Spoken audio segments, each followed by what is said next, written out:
Გიფიქრიათ, რატომ საუბრობენ ადამიანები ძილში? სიტყვები ზოგჯერ უცნაური, სასაცილო, გაუგებარია და ზოგჯერ უცხო ენაზედაც საუბრობენ. დილით არაფერი არ ახსოვთ. მე და რა ხდება ამ დროს ტვინში? საუბარი მაინც უფრო ხშირად ხდება ნელი ძილის ფაზაში. ძილი ეხმარება ტვინს გაანახლოს ენერგია და დაამუშავოს დღის ემოციები და განცდები.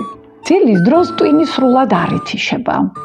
ზოგჯერ აქტიურდება მარცხენა ჰემისფეროს შუბლის წილის ქვედა ნაწილში არსებული ბროკას ცენტრი. ცენტრი, რომელიც პასუხისმგებელია სიტყვების წარმოქმნაზე.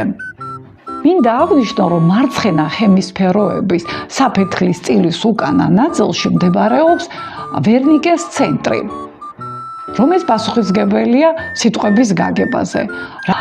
და ზუსტად ამიტომ ძილის დროს ეს ცენტრი არ არის აქტიური. და ამიტომ სიტყვები, საუბარი, რომელიც ძილის დროს ხდება, არის გაუგებარი, ნაწყვეტ-ნაწყვეტი, სასაცილო და ზოგჯერ ბუნდოვანი. ძილში ხშირად ლაპარაკი, როდესაც გადაღლილია, არარეგულარულად იწინებს, სტრესშია, ემოციებშია, დახუთული შეიძლება ოთახი იყოს, ავადმყოფობს, განცდებშია და გენეტიკურად მიდრეკილია. ამიტომ თუ ვინმე მგითხრათ, რომ ღამით ძილში ლაპარაკობთ, ინერვიულებთ.